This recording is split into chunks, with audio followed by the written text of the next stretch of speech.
Welcome to another highly questionable gathering. What's your favorite thing on the show today, Bomani? Kevin Durant winning us back over by clowning Drake. Vamos, Papi. Woo! Should Floyd Mayweather come out of retirement to fight Conor McGregor? It'd be really easy money because Floyd would destroy him. But let's listen to Conor McGregor, who's a great hype man, knows how to talk in a club. $100 million is what he wants for this fight. As far as true, pure, unarmed combat, Floyd don't want none of this. I say, he does not want none of this. People won't even ask him. He wants it under boxing rules. He wants a boxing match. He doesn't want to fight. So I want to respect everyone in here. I love everyone is. Give Floyd a showtime, I'm coming. Tell him to learn our showtime officers. I want the 100 million cash to fight him under boxing rules because he's afraid of a real fight.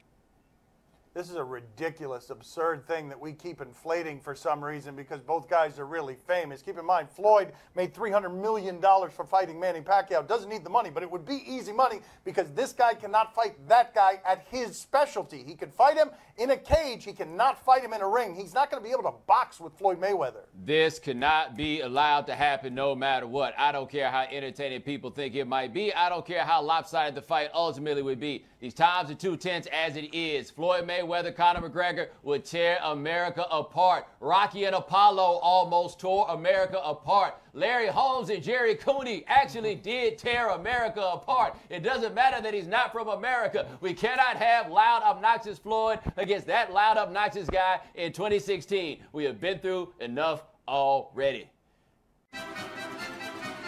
Is Kate Upton right that Justin Verlander got out of the Cy Young? It's interesting the words he reads. He doesn't read off of here well. This one has a star in the middle of it, but he knew what it meant. Now, Kate Upton, she is engaged to Justin Verlander. Generally speaking, not a good idea. When your spouse speaks to you in public, it doesn't look very good unless your spouse says something really, really clever. This is very clever. I think we'd all agree. That's a perfect line in that situation. Great sentence. It is also a very fair question that she asked. Why did these two guys not have Justin Verlander on the ballot? She, of course, continued because this was a strange vote. Porcello wins it with only 8 of the 30 first-place votes. He got a plurality, basically. Sorry, Rick, you didn't get any first-place votes. You didn't win. She went a little too far with that. But no, she seemed to be pretty salty about this. I don't think he got jobbed. There were 3 guys that could have won the Cy Young. Each basically had as strong a case as the other did. He's just the one with the famous fiancé who says funny things. What a great sentence, efficiently funny, she put out there by saying, I'm the only one allowed to bleep him. Keep in mind here, though, Verlander led in an awful lot of categories, both the old measurements and the new measurements, and it feels like Porcello got all of those votes that he did get because he had wins, which isn't something that he really had to do with in terms of run support. The Red Sox scored an awful lot for him. I did think Verlander deserved it more. And Corey Kluber's over here like, what about me? Kate, she sounds like a real expert. I think that she should come down here and replace one of you guys. Yeah, I wonder. Replace both of us. Okay, me. I wonder, okay, there's very subtle, Papi. I wonder which one he wanted replaced. We're going to change the seating arrangement, too. Is Drake to blame for the offensive barrage from Steph and KD last night? I mean, all they do is offensive barrages, right? They could do that any place, anytime, but last night they beat the Raptors. I think they scored 122 points. I'm not even sure that qualifies as an offensive barrage for them, but look, Drake was doing things on the sidelines, trash talking, and he was doing it in the weeks up to the game. What is this? Yeah, telling him to quiet down, and Draymond Green didn't like his outfit, made fun of his outfit. And then there was this interview with Izzy Gutierrez where Drake, I think, thinks he's friendlier with KD than KD thinks Drake is friendlier with KD. Look at this. I think tonight we started off slow, then defense picked up. We put on the foul line 40-plus times. I mean, that's, we put a team on the foul line that much.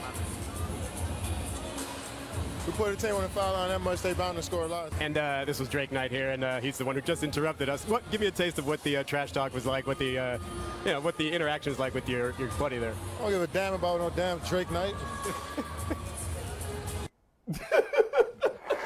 Right? I don't think that was was playful. I'm questioning how playful that actually was. Was it playful? I mean, Drake might think they're boys. Kevin Durant, even if they're boys, he wasn't really feeling it at this moment. Here's the thing you got to think about with your boy Drake sitting there courtside. He does all that heckling, but we seen you trying to get into the locker room with LeBron and not being able to get in. You can't be a heckler and a jock rider at the same time, which is the space that he is trying to inhabit. I bet these NBA dudes are sick and tired of all of it.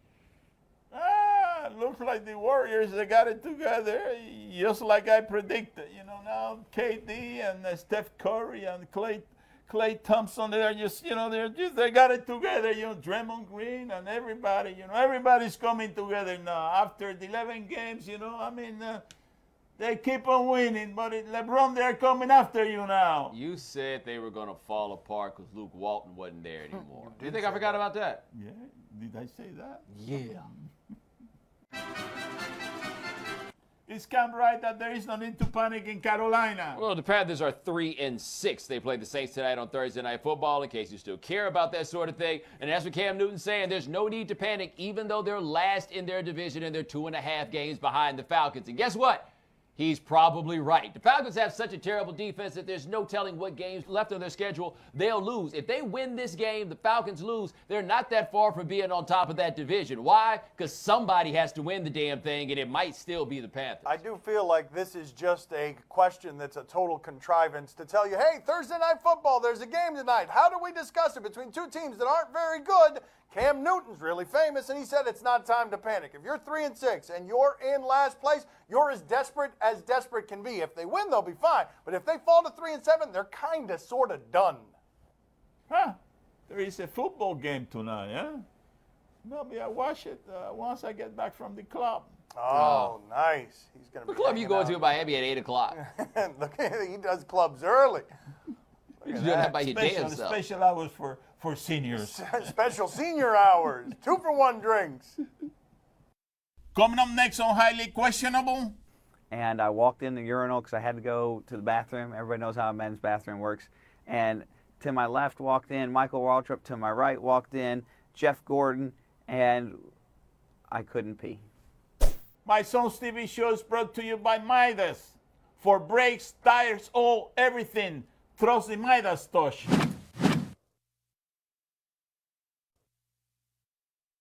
Joining us at the beach today is Brad Keselowski. Hey, our second time with the NASCAR driver. Let's find some things out about him.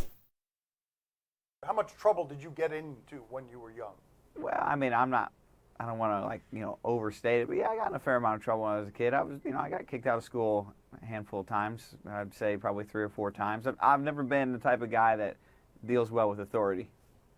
Oh, so you're that kind of trouble, right? The back-talking trouble? Yeah, exactly. You know how it goes. Yeah, I was the don't tell me what to do, I'll do it my own way kind of guy. And I definitely got kicked out for that. I'd like to hear all of those stories, please, one at a time. Every time that you have been kicked out of school, the age you were, I want all the details. I remember the last time specifically. I was at my locker in high school, and I had M&Ms because, and this is funny because Kyle Busch drives the M&Ms car, and he and I always have kind of like this rivalry. But I had M&Ms in my pocket, and I went to open my locker, and like 2 or 3 of them spilled.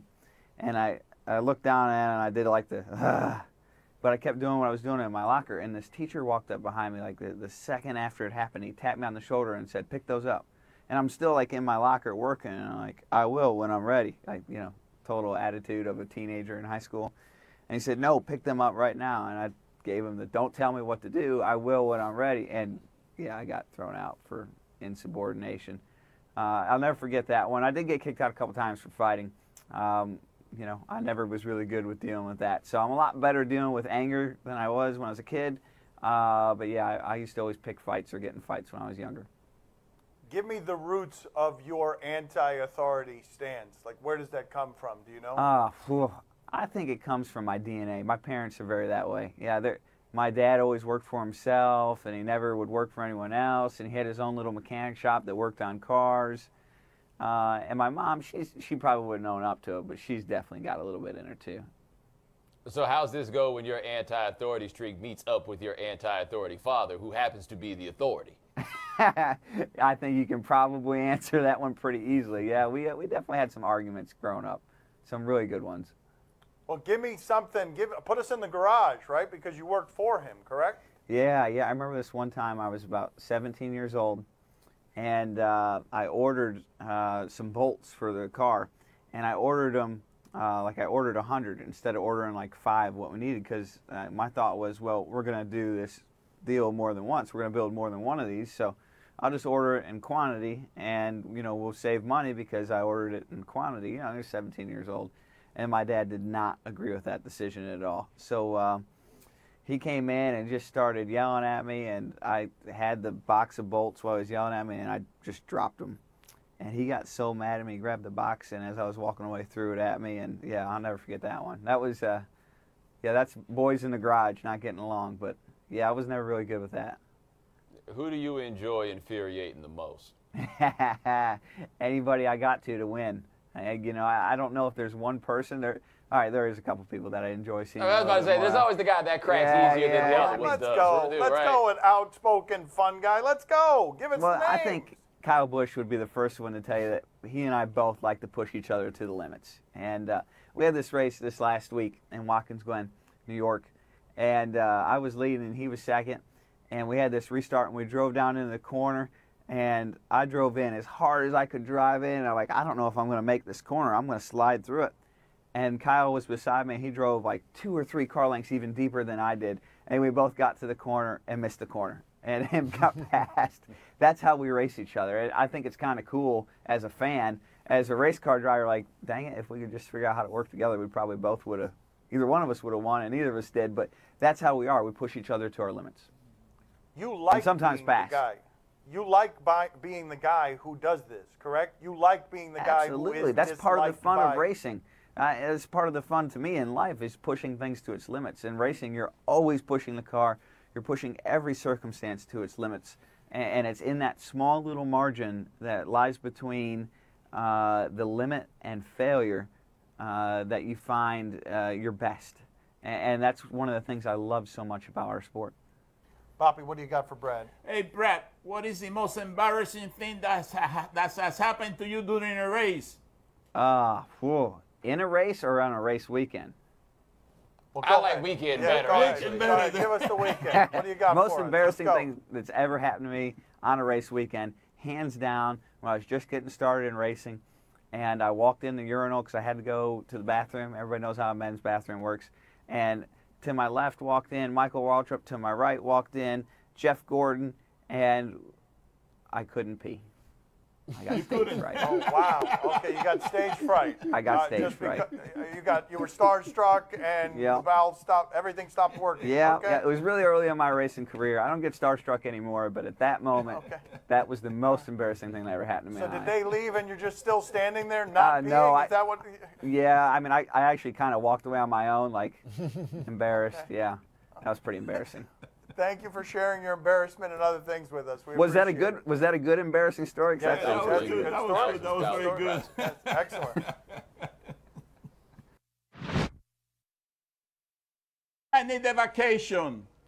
I'm going to Decatur where it's greater. See if I can stack me up some paper. I need a vacation. I'm going to the bluff where it's rough. See if I can pick me up enough. I need a vacation. I'm going to College Park where it's dark. See if I can get me off some hard. I need a vacation. I'm going to the fold where it go, and everybody know I make it snow. I need a vacation.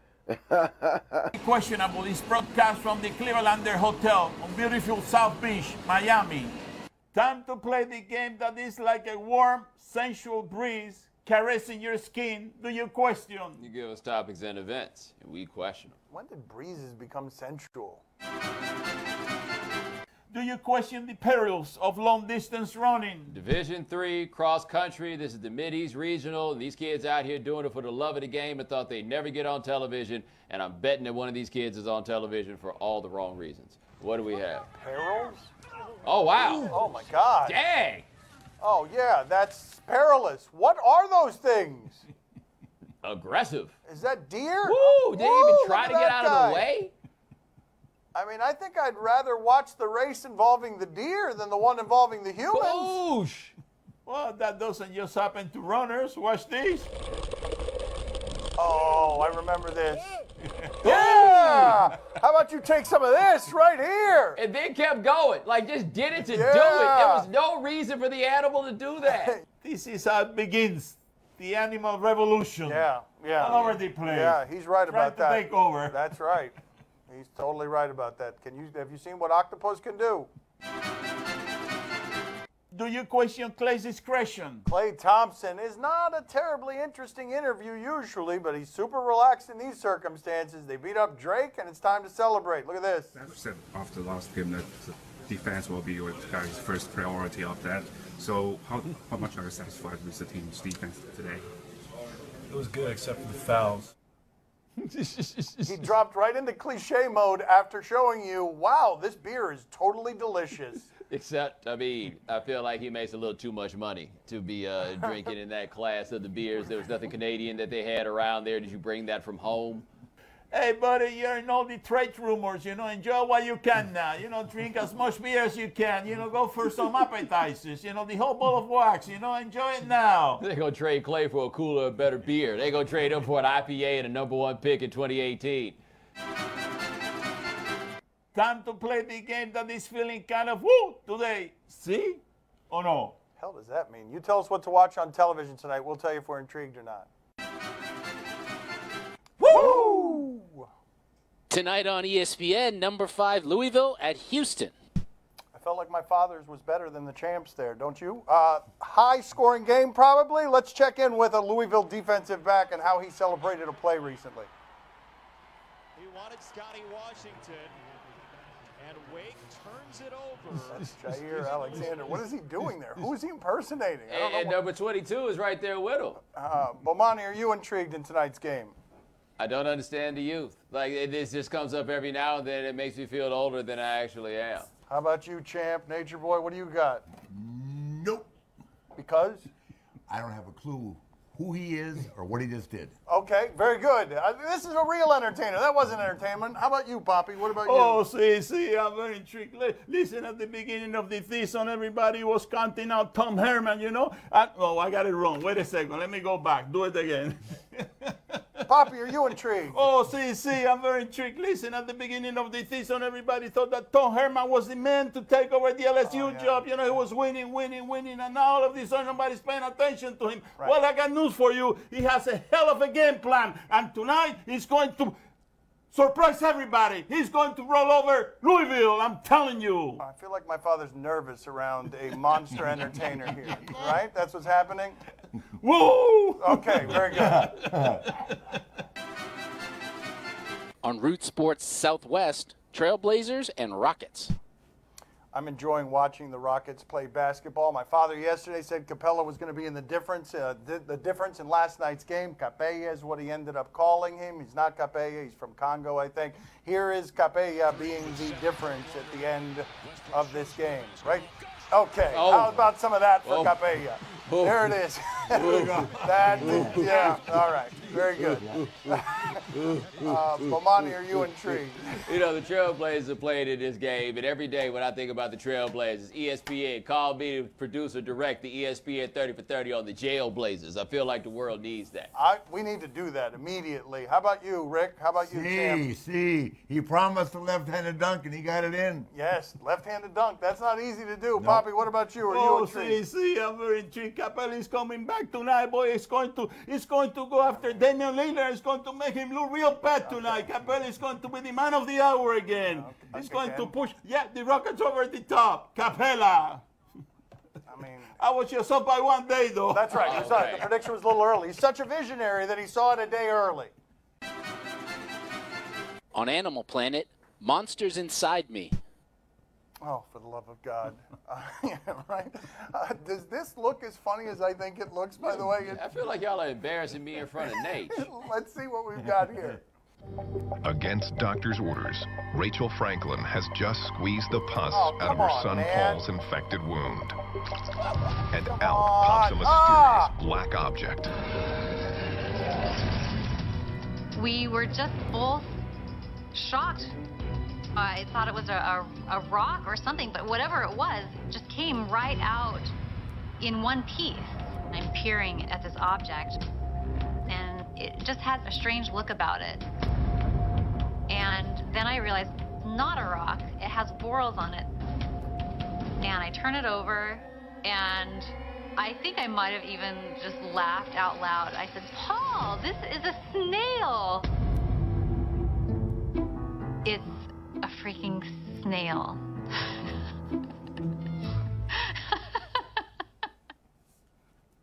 That's foul. Look, he's pretending to be interested. He's cut his forehead. Things fall out of his forehead sometimes. Bomani, are you intrigued? All that laughing is not taking my mind off the fact that somewhere along the way that lady dropped the ball. Like, you're not supposed to pop the invective thing like that in the first place. How come that boy got a snail in his leg? Where were you? A good point. Good point.